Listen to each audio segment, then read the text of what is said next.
നമസ്കാരം. കഴിഞ്ഞ ദിവസം പാർലമെന്റിൽ നടന്ന വന്ദേമാതരം ചർച്ച ഇന്ത്യ നേരിടുന്ന ഏറ്റവും വലിയ പ്രശ്നം എന്തെന്ന ഗൗരവതരമായ ചോദ്യം ആവർത്തിക്കാൻ രാജ്യത്തിൻ്റെ ഭാവിയെക്കുറിച്ച് ആശങ്കയുള്ള ഓരോരുത്തരെയും പ്രേരിപ്പിക്കുന്നതാണ്. വന്ദേമാതരത്തിൻ്റെ 150-ാം വാർഷികത്തിൽ ഇത് സംബന്ധിച്ച് പാർലമെന്റ് ചർച്ച ചെയ്തത് 10 മണിക്കൂറിലധികം. എന്നാൽ SIRൽ ചർച്ച നടന്നത് 6 മണിക്കൂർ മാത്രവും. വോട്ട് ചോരി, തെരഞ്ഞെടുപ്പ് പരിഷ്കരണം, തെരഞ്ഞെടുപ്പ് കമ്മീഷന്റെ പ്രവർത്തനങ്ങൾ തുടങ്ങി നിരവധി പ്രശ്നങ്ങൾ നിലനിൽക്കെയാണ് വന്ദേമാതര ചർച്ച ചെയ്യാൻ സർക്കാർ തീരുമാനിക്കുന്നത്. ഇൻഡിഗോ റദ്ദാക്കൽ, വിഷലിപ്ത വായു, തൊഴിലില്ലായ്മ, പണപ്പെരുപ്പം തുടങ്ങി രാജ്യം ശ്രദ്ധയാവശ്യപ്പെടുന്ന അതീവ ഗൗരവമുള്ള വിഷയങ്ങൾ വേറെയും ഉണ്ടായിരുന്നു. അടിയന്തര ദേശീയ പ്രശ്നങ്ങൾ ചർച്ച ചെയ്യുന്നതിനും പരിഹാരമുണ്ടാക്കുന്നതിനും പകരം പാർലമെന്റ് പക്ഷപാതപരമായ ഏറ്റുമുട്ടലിലേക്ക് വഴുതി വീണു. നിലവിലുള്ള ഒരു ഗാനം പാർലമെന്റ് ചർച്ച ചെയ്യേണ്ടതിൻ്റെ ആവശ്യകതയെക്കുറിച്ച് കോൺഗ്രസ് MP പ്രിയങ്ക ഗാന്ധി ചോദ്യം ഉന്നയിച്ചു. പണപ്പെരുപ്പം, തൊഴിലില്ലായ്മ തുടങ്ങിയ വിഷയങ്ങളിൽ നിന്ന് ആളുകളുടെ ശ്രദ്ധ തിരിക്കാൻ സർക്കാർ ചരിത്രം ഉപയോഗിക്കുകയാണെന്ന് അവർ ചൂണ്ടിക്കാട്ടി. ഈ ചർച്ച തൊഴിലില്ലായ്മയിൽ നിന്നും പൊതുജനങ്ങളുടെ ജീവിത ദുരിതത്തിൽ നിന്നും ശ്രദ്ധ തിരിക്കുന്നതിനുള്ള ശ്രമം മാത്രമാണെന്ന് പ്രതിപക്ഷ നേതാവ് രാഹുൽ ഗാന്ധിയും ചൂണ്ടിക്കാട്ടി.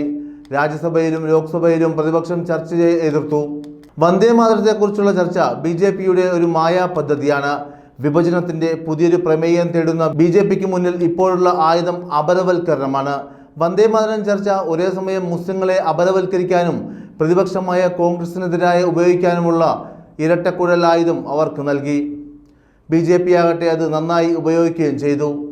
സ്വേച്ഛാധിപത്യ ഭരണകൂടങ്ങൾ തെരഞ്ഞെടുപ്പ് നിയമങ്ങളെ തങ്ങളുടെ നേട്ടത്തിനു വേണ്ടി വളച്ചൊടിക്കുന്ന ആഗോള പ്രവണതയുണ്ട്. 20-ാം നൂറ്റാണ്ടിലെ സ്വേച്ഛാധിപതികളിൽ നിന്ന് വ്യത്യസ്തമായി 21-ാം നൂറ്റാണ്ടിലെ സ്വേച്ഛാധിപതികൾക്ക് ജനങ്ങളുടെ പിന്തുണ തങ്ങൾക്കുണ്ടെന്ന് കാണിക്കേണ്ടതുണ്ട്. അതിനാൽ അവർക്ക് തെരഞ്ഞെടുപ്പുകൾ പൂർണ്ണമായും ഇല്ലാതാക്കാൻ കഴിയില്ല. പകരം തോൽക്കാനുള്ള സാധ്യത ഇല്ലാതാക്കുന്നു. വോട്ട് ചോരിയിലൂടെയും SIRലൂടെയും ഉണ്ടാകുന്ന വോട്ടർ പട്ടിക അട്ടിമറി ഇതിൻ്റെ നിരവധി ചുവടുകളിലൊന്ന് മാത്രമാണ്. അതിനോടനുബന്ധമായി ഈ പിടിച്ചെടുക്കൽക്കായി മോദി സർക്കാർ നിയമങ്ങളെയും നയങ്ങളുടെയും കണ്ണു ചേർത്ത ഒരു ദുഷ്ടവലയം തന്നെ തീർത്തിരിക്കുന്നു. 2026-ലെ സെൻസസിന്റെ അടിസ്ഥാനത്തിൽ ലോക്സഭാ സീറ്റുകളുടെ പുനർവിഭജനമാണ് ഈ വലയത്തിലെ ഒരു കണ്ണി. വരാനിരിക്കുന്ന സെൻസസിന്റെ അടിസ്ഥാനത്തിൽ സീറ്റ് വിഭജനം നടക്കുന്നത് കേരളമടക്കമുള്ള BJPക്ക് സ്വാധീനമില്ലാത്ത സംസ്ഥാനങ്ങളിലെ പാർലമെന്റ് പ്രാതിനിധ്യം കുറയ്ക്കുകയും ഭരണഘടനാ ഭേദഗതികളിൽ അവരുടെ വീറ്റോ അധികാരം നഷ്ടപ്പെടുകയും ചെയ്യും. ഒരു രാഷ്ട്രം ഒരു തെരഞ്ഞെടുപ്പ് എന്നതും മറ്റൊരു കണ്ണിയാണ്.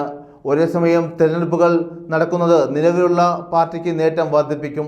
5 വർഷത്തിലൊരിക്കൽ നടക്കുന്ന തെരഞ്ഞെടുപ്പുകൾ കേന്ദ്രം ഭരിക്കുന്ന പാർട്ടിക്ക് തെരഞ്ഞെടുപ്പ് കൈകാര്യം ചെയ്യൽ എളുപ്പമാക്കും. അതിനോടനുബന്ധിച്ചാണ് BJPക്ക് വോട്ട് ചെയ്യാത്ത വ്യക്തികൾക്കും സമൂഹങ്ങൾക്കും വോട്ടവകാശം നിഷേധിച്ച് SIR വരുന്നത്. ഇക്കാര്യത്തിൽ ചർച്ചയില്ലാതെ മയപ്പെടുന്നു.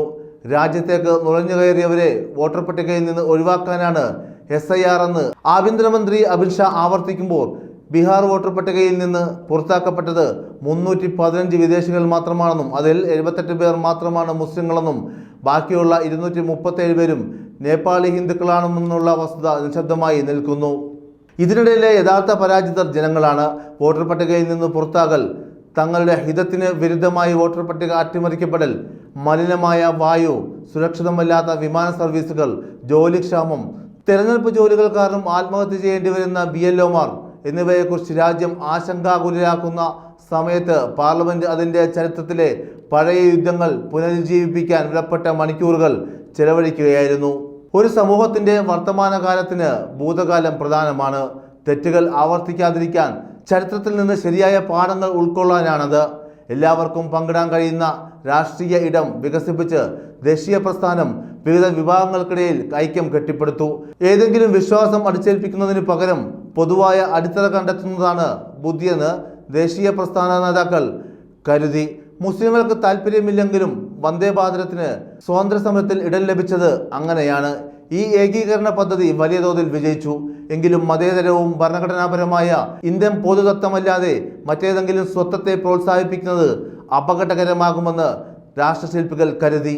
അതിനാലാണ് വന്ദേമാതരം ദേശീയ ഗാനമാക്കണമെന്ന ആവശ്യം തിരസ്കരിക്കപ്പെട്ടത്. വന്ദേമാതരത്തെക്കുറിച്ചുള്ള പാർലമെന്റ് ചർച്ച പഴയകാല മുറിവുകളെ വീണ്ടും മാന്തി പൊട്ടിക്കലാണ്. രാജ്യത്തിൻ്റെ നിയമനിർമ്മാണ അധികാരത്തെ ബലികഴിക്കുന്ന നടപടി പാർലമെന്റ് എന്ന സ്ഥാപനത്തിൻ്റെ കാതലായ ലക്ഷ്യത്തെ തരം താഴ്ത്തുകയും പൊതുജനവിശ്വാസം ഇല്ലാതാക്കുകയും ചെയ്യുകയാണ്. ഇതിനെ പ്രതിപക്ഷം കണ്ടുകൊണ്ടിരിക്കരുത്. വന്ദേമാതരം രാജ്യം നേരിടുന്ന പ്രശ്നമല്ല, പുതിയ പ്രശ്നങ്ങൾ സൃഷ്ടിക്കുകയല്ല, പരിഹരിക്കുക എന്നതാണ് പാർലമെന്റിന്റെ ലക്ഷ്യം.